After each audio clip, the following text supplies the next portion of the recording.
Olá, meu nome é Vivian Dione, estarei trabalhando com vocês as alterações recentes trazidas pela Lei 12.403 de 2011. Em verdade, ela entrou em vigor dia 4 de julho passado. O tema do curso é Inovações da Lei 12.403 de 2011. O tema da aula estará focado necessariamente numa visão panorâmica, numa visão geral, sobre as prisões cautelares no Brasil. Estamos aqui tendo a honra de receber os alunos Cássia, o Júlio e a Isis, e continuaremos a trabalhar o nosso tema. Quem tiver alguma dúvida, por favor, passe o e-mail para o saberdireito@stfjus.br. Por favor, identifique a aula e o professor. Entremos então no tema inicial. O que é uma prisão cautelar? Prisão cautelar, ou provisória, ou processual, é aquela prisão que tem por escopo garantir bens e interesses, principalmente bens e interesses envolvidos no processo. E aí o que ocorre? No Estado democrático de direito, a prisão deve ser uma exceção, não uma regra. Por quê? Porque no Estado democrático de direito nós vivemos um estado de liberdades, um estado de garantias e, como o próprio nome já diz, um estado de direito. E o que tinha acontecido até então? Porque agora a nova lei vem alterar essa conjuntura. Até então nós tínhamos, entre aspas, uma certa banalização da prisão cautelar. O sujeito, ao cometer um delito, muitas vezes já era colocado em prisão preventiva, em prisão cautelar por algum tempo, e nós temos que ter o cuidado de não exagerar nesse critério de adoção de prisão. Por quê? Porque a liberdade é a regra sempre e prisão a exceção. E a Lei 12.403, ela veio colocar como se fosse um basta no excesso da prisão cautelar, veio melhorar institutos como o da fiança, veio trazer modificações consideráveis, como, por exemplo, a adoção de 9 medidas cautelares substitutas da prisão, veio estabelecer critérios mais razoáveis, substitutos da prisão cautelar. Bom, mas antes de entrarmos nas inovações propriamente ditas, relembremos um pouco quais são as prisões cautelares que existem ainda no Brasil, as espécies. Nós teríamos a prisão em flagrante, nós teríamos a prisão preventiva e nós temos ainda a prisão temporária. Bom, a prisão em flagrante, como o próprio nome já diz, flagrante vem de flagrare, aquilo que ainda arde, aquilo que ainda queima, aquilo que está evidente. E o que ocorre? O sujeito é encontrado em flagrante quando ele está cometendo, acaba de cometer, é perseguido ou é encontrado em situações que façam presumir ser o autor do delito. Então, o flagrante, ele guarda uma relação de imediatidade ou de continuidade com o delito. E, em razão dessa diferenciação, nós teríamos o flagrante próprio, que é aquele em que o sujeito é encontrado cometendo ou quando acaba de cometer o delito. Nós temos o flagrante impróprio, em que ele é perseguido logo após a prática do delito, e nós temos também o flagrante ficto ou presumido, em que o sujeito é perseguido, é encontrado com instrumentos, objetos, papéis que façam presumir ser ele o autor do delito. Bom, o que ocorre na prática? Se há uma situação flagrancial, o sujeito é detido, e quem pode deter alguém em flagrante delito? Qualquer do povo pode, qualquer um de nós, claro que tomando as cautelas necessárias, e também as autoridades policiais e seus agentes devem deter quem quer que seja encontrado em flagrante delito. Logo, nós temos outra diferenciação, o chamado flagrante facultativo, que é aquele que qualquer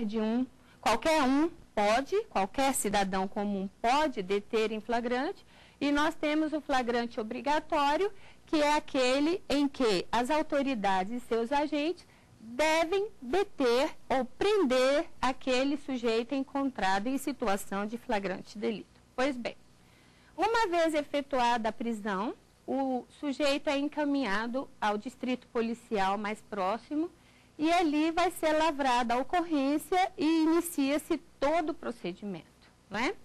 Lembrando que os direitos do preso deverão ser assegurados conforme a previsão constitucional, o direito de se manter em silêncio, o direito à integridade física, o direito de comunicar-se com alguém da família, o direito à assistência de um advogado. Se ele não tiver condições de ter um advogado às suas expensas, ele faz jus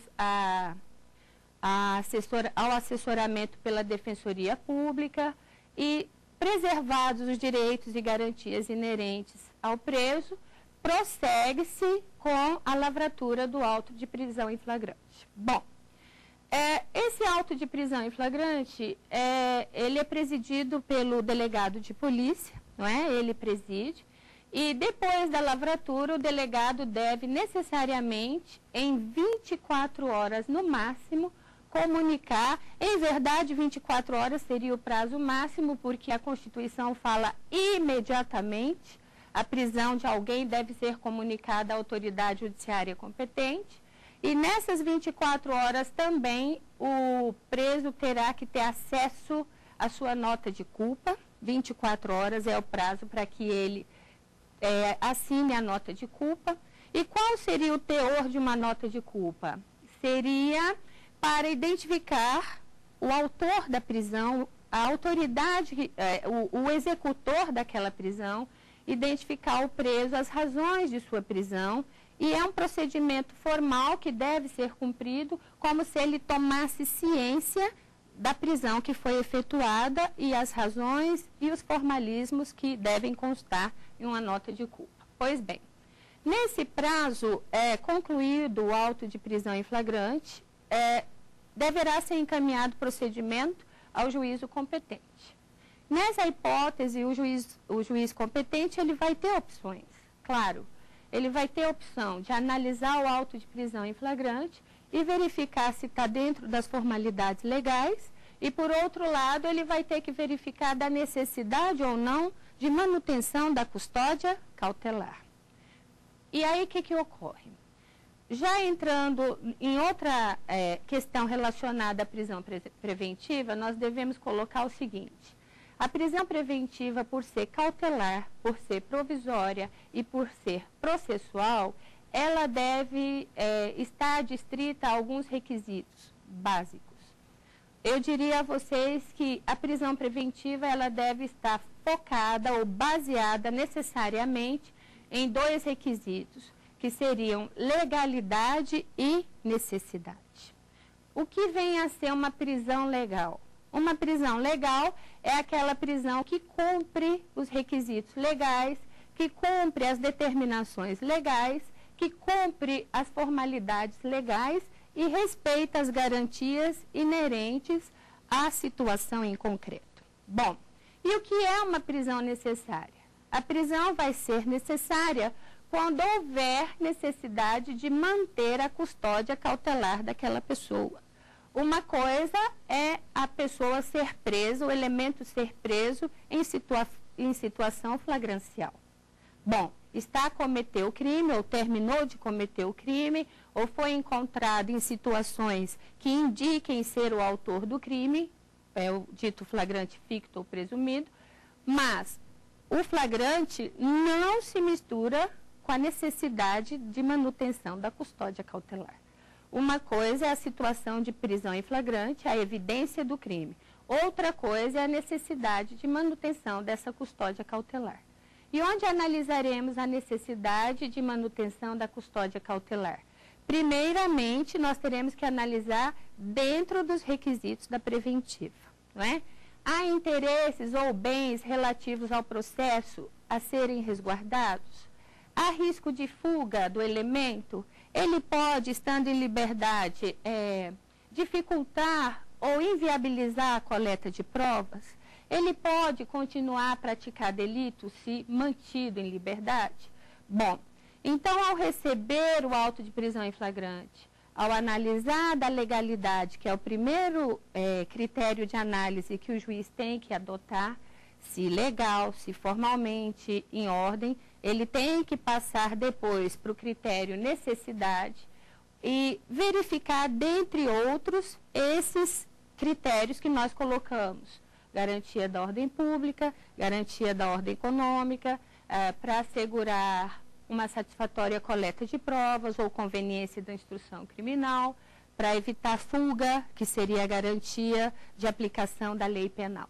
Bom, o que ocorre na prática, então? O sujeito detido em flagrante, encaminhado ao distrito policial, formalização da prisão através do auto de prisão em flagrante, encaminhamento do auto de prisão em flagrante à autoridade judiciária competente, que vai ter que passar esse procedimento pelo filtro da legalidade e da necessidade, não é?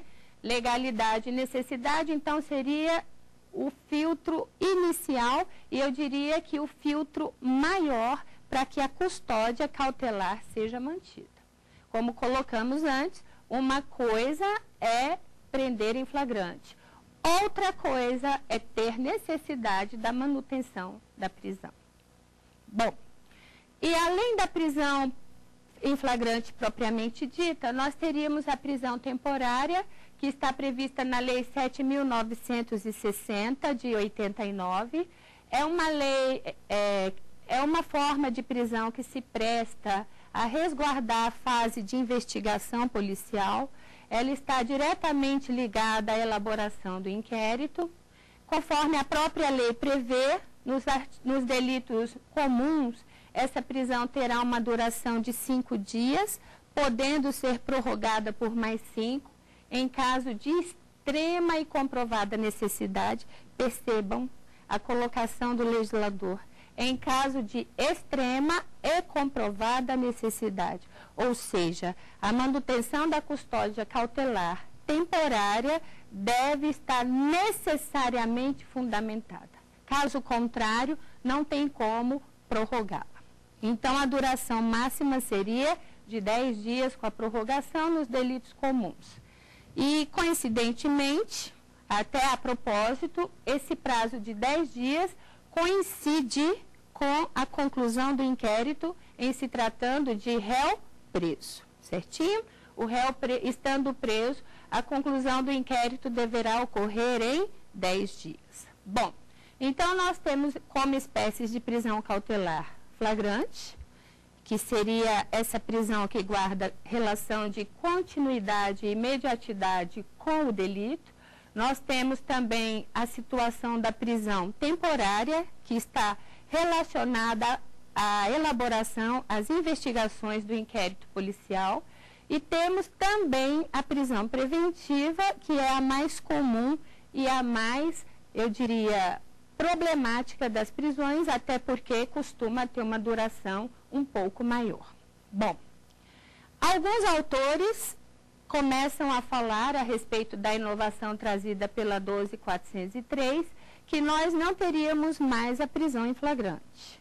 Eu, particularmente, entendo que continuamos a ter a prisão em flagrante, porque é a primeira forma de abordagem do indivíduo. Depois de efetuada a prisão em flagrante, é que vai se verificar da necessidade ou não da manutenção da custódia cautelar. Mas a prisão em flagrante continua a existir, só que por momento distinto ou por quantidade de tempo distinta do que antes acontecia. A prisão em flagrante hoje, ela é mantida ou é efetuada efetuada e mantida dentro do estritamente necessário. O que seria, então, estritamente necessário? Dentro do tempo necessário à sua formalização e, posteriormente, passando pela análise da legalidade e necessidade, o juiz terá a opção ou de relaxar a prisão em flagrante, porque ela pode ser considerada ilegal, e a Constituição Federal diz que a prisão ilegal será imediatamente relaxada. O termo é esse, imediatamente, quer dizer uma coisa com um caráter de urgência elevado. E aí o que ocorre? Avaliando se formalmente em ordem, se está tudo ok, se cumprir os procedimentos legais, não há que se falar em ilegalidade. Se foi efetuada por autoridade, se foi formalizada por autoridade competente, se não tem nenhum vício de fundo ou de forma, a prisão será considerada legal. Bom, então, analisada a questão da legalidade da prisão em flagrante, e uma vez considerada legal, o juiz vai ter que verificar da necessidade dessa prisão.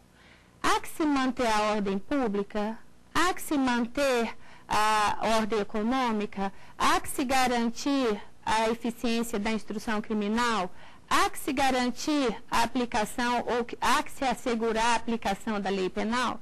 O juiz, verificando dentro desses critérios, ele vai ter que concluir se mantém ou se não mantém a prisão. Bom, se não foi o caso de relaxamento, porque a prisão está formalmente legal, não tem nenhum vício, não pende nenhum vício, se for o caso de uma prisão necessária, o juiz vai ter que fundamentá-la devidamente. Não basta dizer: decreto a prisão preventiva de fulano de tal, porque, em tese, ele cometeu um delito de extrema gravidade. Por quê? Porque uma fundamentação ou uma motivação em uma prisão cautelar não pode ter como eu diria, um trabalho simplório, um trabalho superficial. A fundamentação por uma prisão cautelar deve levar a contento tudo aquilo que a lei exige. Se vai mantê-lo preso, quais as razões legais e concretas de mantê-lo preso. Não basta dizer porque o crime é grave, não basta dizer decreto porque há clamor público, ou decreto a bem do processo, ou a bem da coleta de provas. O juiz vai ter que ter um trabalho verdadeiramente de fundamentação legal e de fundamentação concreta. Bom, analisadas as 3 espécies de prisão cautelar, que seriam flagrante, temporária e preventiva, nós temos que chegar a trabalhar com, como eu diria, os requisitos propriamente ditos, que são específicos da prisão cautelar, mas que de alguma forma tem reflexo no universo todo da prisão processual.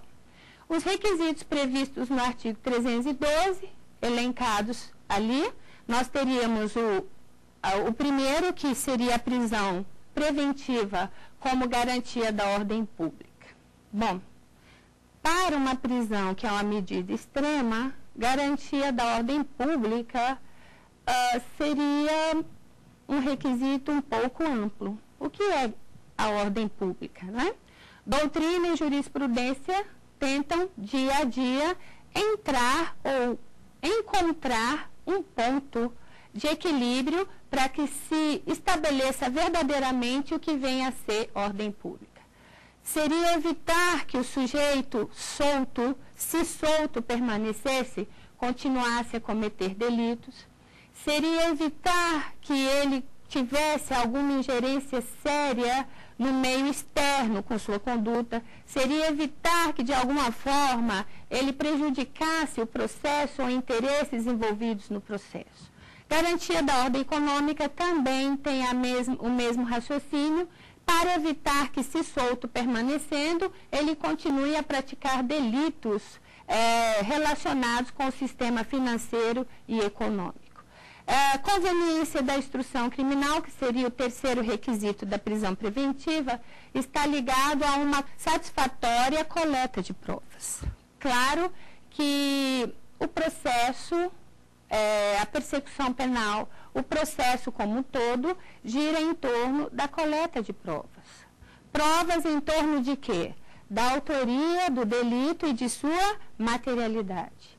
Para chegar a uma condenação, o juiz vai ter que formar um juízo de certeza entre autoria e materialidade do delito. E através das provas é que o juiz tem essa condição de formar esse juízo de certeza, de formar a sua convicção. Por quê?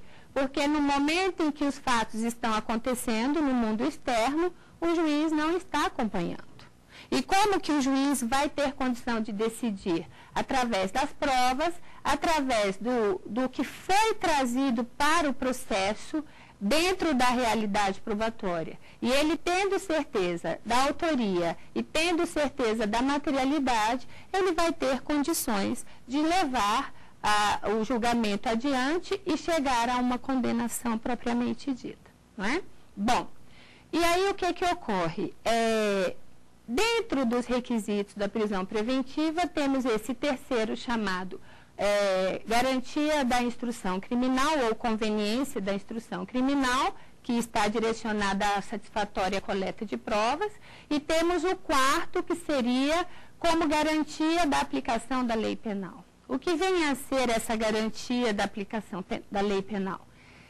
A prisão cautelar, às vezes, se torna necessária para evitar que o elemento fuja do distrito da culpa, para evitar que ele se furte da aplicação da lei penal. E muitas vezes há evidências que trazem, não é, uma presunção de que o elemento terá ou está na iminência de fugir. De repente, se ele está preparando o passaporte, de repente, se ele está desfazendo do seu patrimônio, mudando a sua condição econômica, muitas vezes, se está respondendo a um processo, isso pode ser indicativo de que ele está a preparar uma fuga para furtar-se da aplicação da lei penal. Pois não? Então, eu gostaria de saber qual é a diferença entre prisão-pena e prisão cautelar. Prisão-pena é aquela decorrente de decisão condenatória, de sentença condenatória, transitada em julgado, ou seja, definitiva. O juiz, o magistrado, já chegou à conclusão que efetivamente a autoria está comprovada, que a materialidade está comprovada, tem um juízo de certeza, condena. Se houverem recursos, os recursos já foram apreciados e a decisão transitou em julgado, tornou-se definitiva. Em razão disso, nós teremos a chamada prisão-pena, que decorre de condenação transitada em julgado.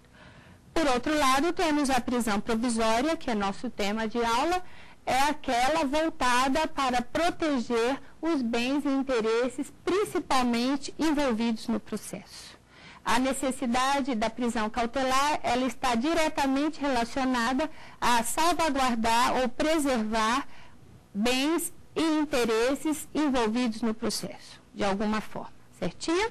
Bom, seguindo adiante. Dentre as características da prisão cautelar, nós temos que sempre nos lembrar de sua excepcionalidade. Por quê?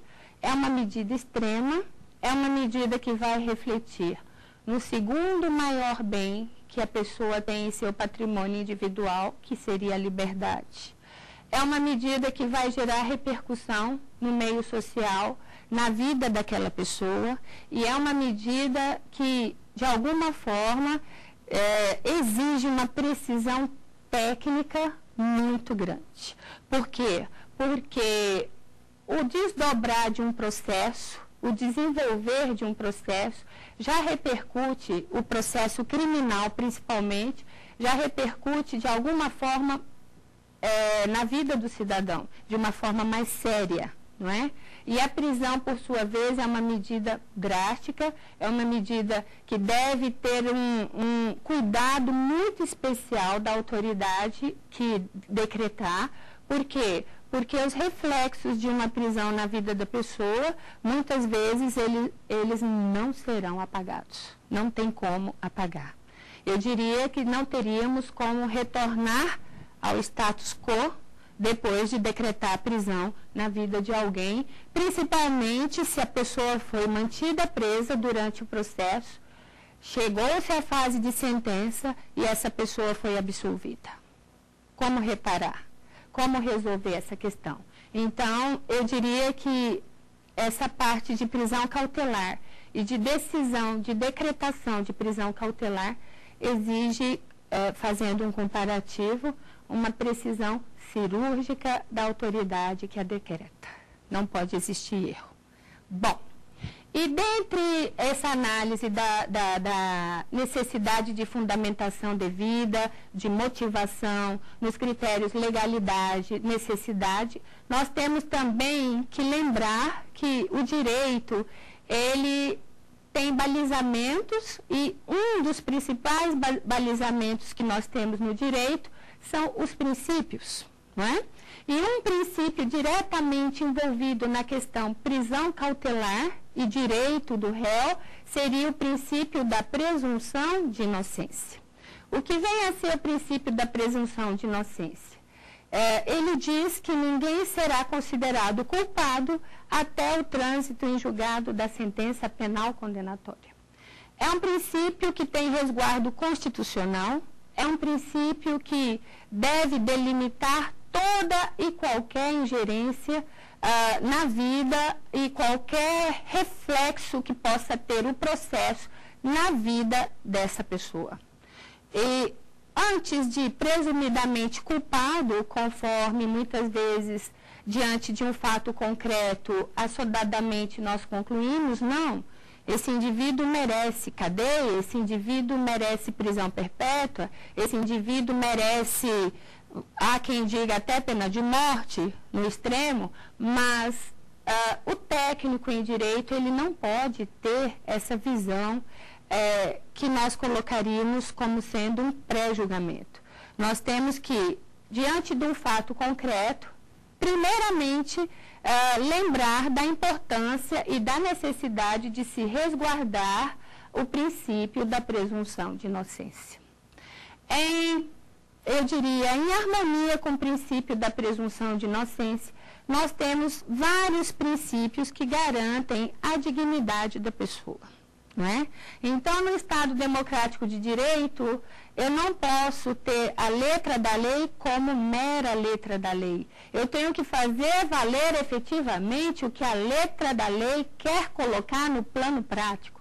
E o que vem a ser isso? Dignidade da pessoa em matéria de processo penal, em matéria de prisão cautelar, quer dizer o quê? Quer dizer que a liberdade deve, sempre que possível, prevalecer sobre a prisão. Essa é a regra. Toda pessoa que comete um crime deve ser presa cautelarmente? Bom, se toda pessoa que comete o crime deve ser presa cautelarmente. É a pergunta do aluno Júlio.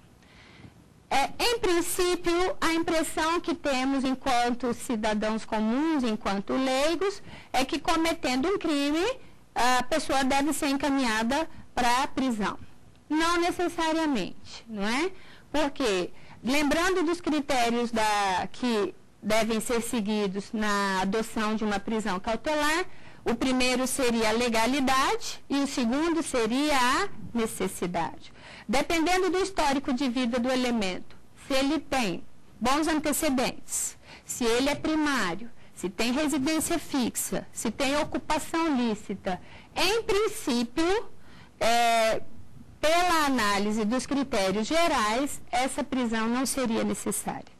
Então, nós temos que colocar a prisão cautelar dentro dos devidos parâmetros legais. Manter preso aquela pessoa que efetivamente possa comprometer o futuro do processo, possa comprometer o meio social com sua conduta. Então, o fato de cometer um crime não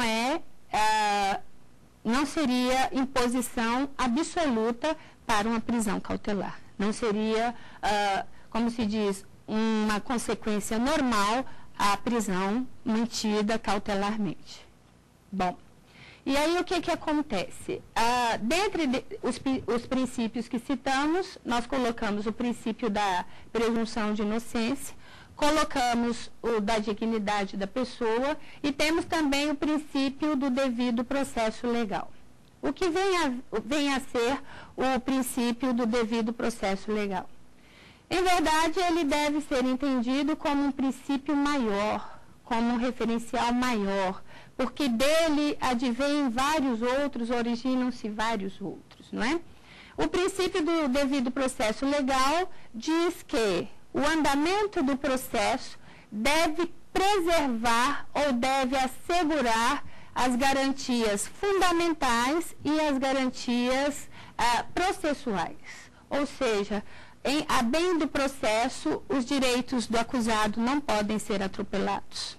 A bem do processo, os abusos não podem ser cometidos, porque diante disso estaríamos violando diretamente o princípio do devido processo legal. E também temos o princípio da motivação das decisões. E diz que todas as decisões judiciais deverão ser fundamentadas. O que é fundamentar? O juiz, ao concluir que deve absolver, ele deve dizer as razões de fato e de direito que o levaram a absolver. O juiz, ao manter uma prisão cautelar, ele deve demonstrar cabalmente, concretamente, quais as razões que o levaram a manter essa prisão cautelar. E o que ocorre? Dentro dessa motivação, o juiz não pode se manter na vala rasa de decretar uma prisão porque em tese o crime, porque em tese o clamor público, porque em tese a ordem social está abalada. O juiz ele tem que decretar a prisão motivando concretamente as razões e deixando claro e evidenciadas as razões concretas daquela prisão. Seguindo. Uma das características mais importantes da prisão cautelar é a provisoriedade. Por que a provisoriedade? Porque a prisão cautelar ela deve ser mantida dentro do estritamente necessário. A motivação ela é decretada. Cessou a motivação, ela deve ser revogada.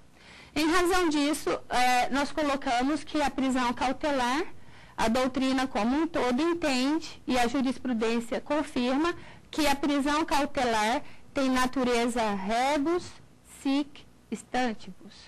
É uma expressão que em latim quer significar conforme o atual estado das coisas.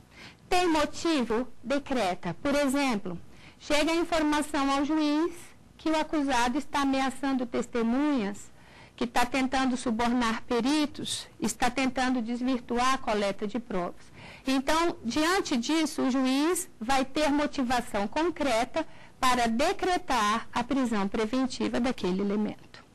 Por outro lado, cessada a motivação, ou seja, colhida a prova satisfatoriamente, concluída a fase de instrução criminal, não há outra motivação plausível para a manutenção da custódia, o juiz deverá colocar o réu em liberdade. Ou seja, a prisão é decretada e revogada conforme circunstâncias atuais, conforme necessidades atuais. Bom, quanto à finalidade, já colocamos que é proteger bens e interesses envolvidos no processo, garantia da ordem pública, garantia da ordem econômica, conveniência da instrução criminal e para assegurar a aplicação da lei penal. E não é demais ressaltar que no Estado democrático de direito, a prisão é exceção, redundantemente falando, exceção excepcionalíssima. Só em situações de extrema necessidade a prisão deve ser decretada. Por quê? Porque desde 1988, com a nossa nova ordem constitucional, experimentamos, não é, trazer para a realidade brasileira e trazer e estruturar verdadeiramente garantias, direitos fundamentais. E dentre os direitos fundamentais, o da liberdade, sem dúvida alguma, eu diria, é um dos principais. E o que ocorre? a nossa realidade carcerária traz uma verdade a respeito do excesso de prisão cautelar que temos no Brasil. Em 2010, por dados concretos, não é? Tivemos em torno de 500 mil presos, uma quantidade considerável, não é? E desses 500 mil presos aproximadamente, nós teríamos em torno de 287 mil presos provisórios, ou seja, uma estatística de 44% da população carcerária seria de presos provisórios. E será que dentro dessa realidade estatística e dentro dessa realidade quantitativa, será que 280 mil presos, 280 mil cidadãos que cometeram crimes, será que necessariamente deveriam estar presos? Bom, eu penso que foge um pouco a regra do Estado Democrático de Direito. Como disse o ministro Gilmar Mendes, em um artigo citado no site do STF, não é? E, inclusive num tópico Mundo dos Horrores, ficou colocado que, de alguma forma, a prisão preventiva estava sendo banalizada, não é? E o ilustre ministro Celso de Mello também colocou que temos presenciado ou temos visto prisão de pessoas em razão do furto de um chinelo, de um par de chinelos. Então, em verdade, não é essa a finalidade da prisão cautelar. A autoridade, ao analisar da necessidade ou não de manter alguém preso, ele tem que estar focado nos exatos limites do que a lei coloca, nos exatos limites concretos, porque senão a prisão se torna abusiva. E sempre, sempre, sempre a autoridade deve ter em mente o princípio da presunção de inocência. Por quê? Porque, se desrespeitado esse princípio, o que acaba por acontecer? Acaba que o elemento preso provisoriamente, ele vai estar cumprindo antecipadamente uma pena. E essa pena pode, muitas vezes, nem sequer chegar a ser aplicada, porque enquanto tramita o processo, ele tem 50% de chances de condenação e tem 50% de chance de absolvição. Nada está claro, nada é concreto, nada é certo. Nós diríamos que a sorte do processo está diretamente relacionada com a qualidade da prova produzida.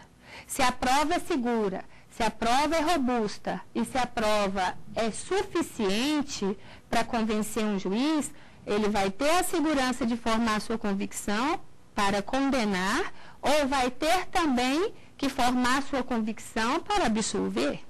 O processo, necessariamente, ele vai tomar um desses caminhos, não é? E banalizar a prisão cautelar seria, em um plano prático, seria o mesmo que colocar o acusado para cumprir antecipadamente uma pena que nem sabemos se chegará a ser imposta. E o mais grave de tudo, além do que colocamos, que é essa ingerência na liberdade do cidadão, que é séria e que muitas vezes não tem como remediar, não tem como reparar, é um dano, eu diria, irreparável, a prisão indevida. Nós temos também a superlotação dos presídios, a superlotação carcerária. O sistema carcerário brasileiro, a realidade é de superlotação. E o que acontece? Uma das formas, um dos motivos de superlotação é exatamente o excesso na prisão cautelar. Nós temos que ter muito cuidado em levar à prisão efetivamente aquele sujeito que tenha razões para que a prisão dele seja mantida. Nós não podemos levar à prisão simplesmente porque nós não estamos seguros qual a decisão que virá no final. O juiz ele não pode decretar a prisão ou manter a prisão de alguém simplesmente porque ele não sabe a sorte do processo ao final.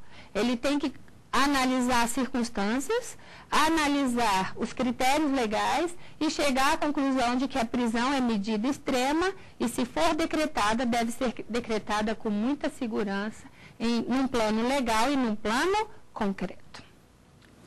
E essa questão da superlotação carcerária, a Lei 12.403, que é a viga mestra do nosso trabalho aqui, as inovações trazidas ao processo penal, entrou em vigor no dia 4 de julho de 2011 e, conforme tem se visto, já tem havido um certo esvaziamento do sistema carcerário. Tem havido uma certa diminuição de demanda. Aí vem a opinião do leigo, a opinião da população em massa, e é bom que esclareçamos. Essa lei, pessoal, ela não veio com a finalidade de soltar bandido. Essa lei, ela não veio com a finalidade de deixar bandido à vontade, de deixar o crime, a escalada do crime aumentar. Ela não veio com a finalidade de deixar a população desprotegida, de aumentar a insegurança da população. Eu sempre gosto de ressaltar que crime e delito é uma realidade da vivência humana. Qualquer pessoa está sujeita a cometer um ilícito penal. Qualquer pessoa está sujeita a ter um deslize na esfera criminal. Ninguém está blindado. E o que ocorre? Se um de nós, que pauta a vida no trabalho honesto, que pauta a vida na idoneidade, que pauta a sua vida numa linha correta, uma forma correta de se conduzir, se um de nós, que Deus nos livre, tiver a infelicidade de praticar um delito, será que nós teríamos necessidade de imediato de sermos colocados numa prisão? De termos restringidas várias de nossas liberdades, porque uma prisão não restringe só a liberdade de ir e vir, restringe liberdade em toda a acepção da palavra? Será que toda e qualquer pessoa que comete um delito deve necessariamente ser colocada em uma cela e ser mantida em uma cela nas condições que nós conhecemos de prisão no Brasil? Ou será que é melhor analisarmos caso a caso e deixarmos a prisão para a situação que efetivamente exige a prisão? Esta lei alcança fatos ocorridos antes de sua vigência? Bom, temos que deixar claro, respondendo a resposta da aluna Isis, que esta lei, ela tem caráter penal e tem também caráter processual penal. É uma norma híbrida, eu diria, ou mista, de caráter misto, porque ela trata tanto de regramento processual quanto de regramento penal. Sabemos que a lei penal, pelo menos o que nós, desde o início da academia, começamos a aprender, é que a lei penal, ela tem uma característica própria, que é a chamada retroatividade benéfica, não é? Então, a lei penal, sempre que havendo conflito no tempo de duas leis, nós teremos que analisar qual a lei beneficia mais o acusado. Bom, só exemplificando. Tínhamos a Lei A em vigor e daqui a um ano e pouco entra em vigor a Lei B. A Lei A determinava para o delito X uma pena de 4 anos, pena máxima de 4 anos. Entra em vigor daí um ano e pouco a Lei B dizendo, não, a partir de agora a pena máxima do delito será de 3 anos. Claro que em matéria de quantidade de pena, a Lei B é mais benéfica. Mas o fato ocorreu sob a vigência da Lei A. E aí, qual a lei aplicaremos? Em direito penal, esse conflito não existe, porque deverá ser aplicada a lei mais benéfica, que seria a Lei B. Certinho? Bom, mas Aqui nós temos a característica da norma híbrida, nós temos questões processuais e temos questões penais envolvidas.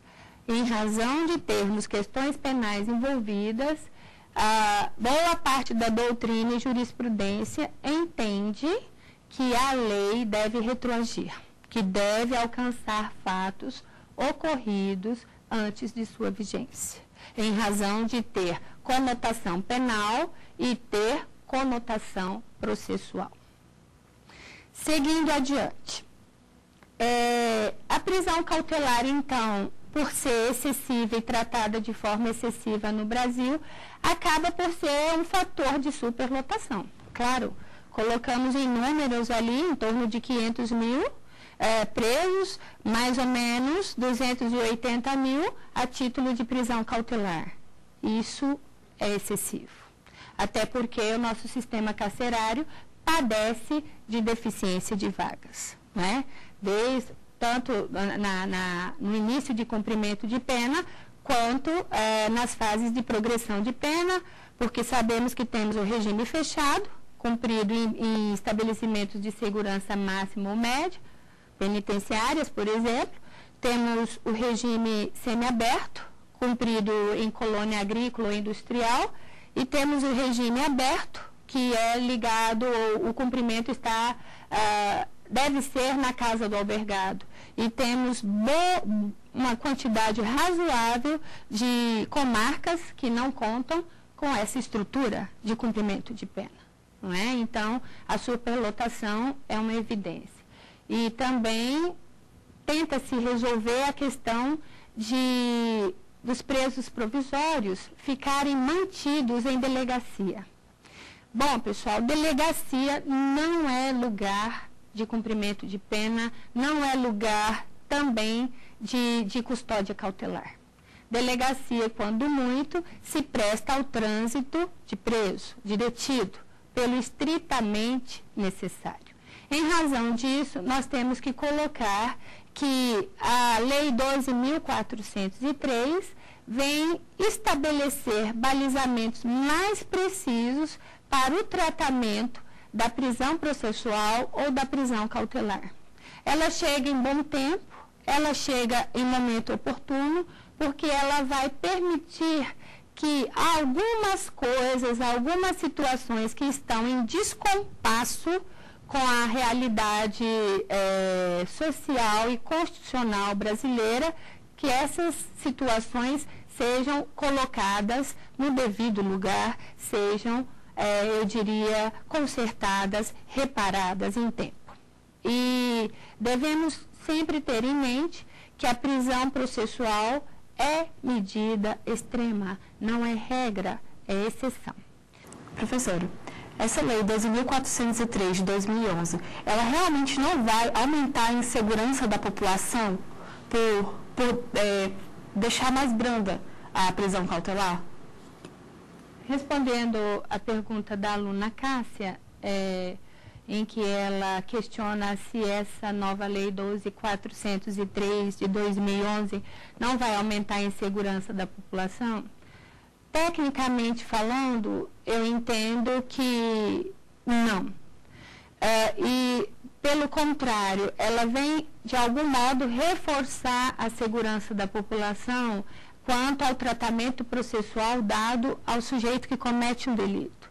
Como colocamos anteriormente, não temos uma blindagem enquanto pessoas para não cometermos delitos. Então, qualquer pessoa, qualquer pai de família, qualquer trabalhador, qualquer cidadão está sujeito a se envolver com a justiça criminal. E estando diante de uma realidade dessas, o ideal é que sejam preservados os direitos e as garantias inerentes ao devido processo legal. E que a prisão seja tratada como medida extrema. Mas não é que o sujeito vai ficar solto e vai ficar desonerado de toda e qualquer obrigação processual. porque a lei, ao mesmo momento que ela traz a prisão preventiva como medida extrema, ela traz também as medidas cautelares que substituem a prisão preventiva. Então, o sujeito vai ter obrigações para com a justiça, vai ter obrigações processuais a cumprir, que acabarão por refrear qualquer risco de insegurança que possamos ter. E se ele descumprir essas condições, uma das consequências pode ser a decretação da prisão preventiva. Então, não é que ele não vai ser preso em momento algum. De início, pode ser que não seja preso porque não há necessidade. Submete-se a um tratamento cautelar. Mas, se ele descumpre as condições impostas a título de medida cautelar, aí ele pode dar lugar à decretação da preventiva. Certinho? Bom, nessa primeira aula tivemos a oportunidade de trabalhar o conceito de prisão cautelar, analisar as espécies de prisão cautelar, as características, os fundamentos, analisar a realidade da prisão cautelar no Estado Democrático de Direito, pincelar sobre a realidade carcerária, que é uma realidade preocupante, que merece, de fato, uma atenção especial do poder público. Falamos também dos princípios que regem o processo penal e o direito do acusado ou do indiciado. E devemos deixar claro que as inovações trazidas pela 12.403, em primeiro momento, geram essa polêmica a ponto de dizer que virá uma insegurança maior para a população, alguma coisa nesse sentido. Devemos deixar claro, a prisão preventiva ela não foi abolida, ela continua sendo uma opção do julgador. A questão que vem, que a lei traz efetivamente é a possibilidade de se resguardar a prisão preventiva como sendo a última opção ou opção extrema em caso de verdadeira necessidade. Essa questão relativa à não prisão imediata, coloquemos assim, ela deve ser entendida como uma garantia para todo cidadão. Ela não resguarda interesse de criminoso, só interesse de criminoso. Ela resguarda interesse de todo e qualquer cidadão, porque todo e qualquer cidadão pode se envolver em um incidente criminal.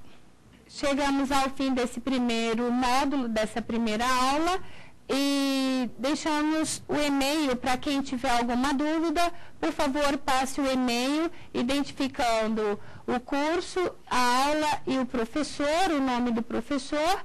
Passe para saberdireito@stf.jus.br e quem interessar também pode assistir a aula pelo YouTube, www.youtube.com/saberdireitoaula.